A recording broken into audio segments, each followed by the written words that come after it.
Michelle says, lovely direct approach. Need to get out of my own head. You do, Michelle. And I love sharing with you practical, tactical stuff you can deploy right away.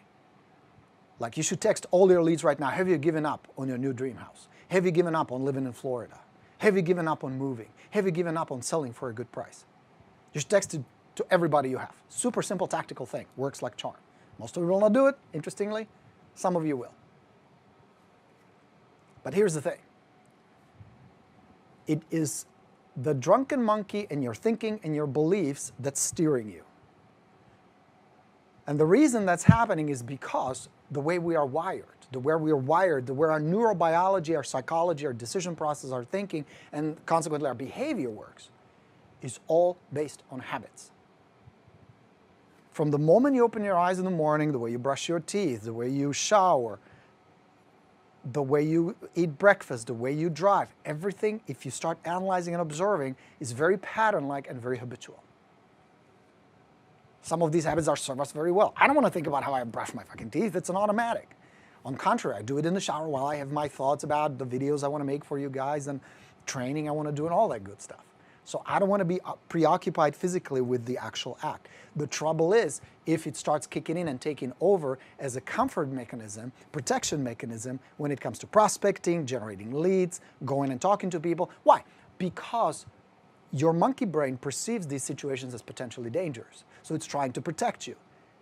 Its essence is to protect you from pain and discomfort. The trouble is, if you don't do it, excuse me, and if you don't overcome it, you're going to be stuck in status quo. That means if the 2x where you are today is scaring you, it's because the pattern continues. So you got to break that pattern. You got to break the behavior. You got to take conscious control. First, be aware what's going on in the first place. Your beliefs about real estate, success, and money. And second, different habits.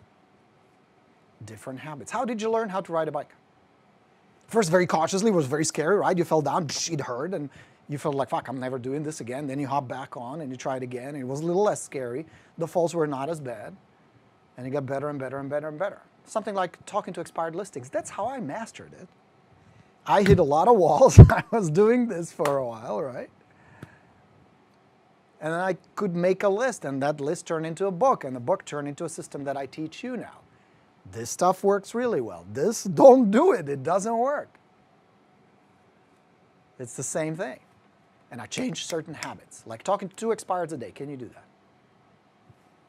Talking to 1 for sale by owner a day, 2 for sale by owners a day. Can you do that? Following up with every single lead that you got at your last open house. Just a simple, hey, sorry, didn't have a chance to talk with you. Open house got a little busy. Glad you stopped by. What did you think of the house? Would you like to buy it? How can I help? That's it. Make sense? So that's how you follow up, keeping in touch. The magic is in conversations. Yes, tools help, video helps, texting helps, email helps. But it's the ability to actually understand what is it they're trying to do that will move the relationship forward, establish your credibility, authority. And some people will not be your clients, and some people will, and some people will list or buy through you, and some people will not. But because you do this consistently as a habit, that's just part of the job, it's no big deal because you have a pipeline full of leads, you're generating new leads constantly, some will turn into appointments, some of those appointments turn into listings, and this just keeps going. That's your business, that's your work. There's nothing more important than that.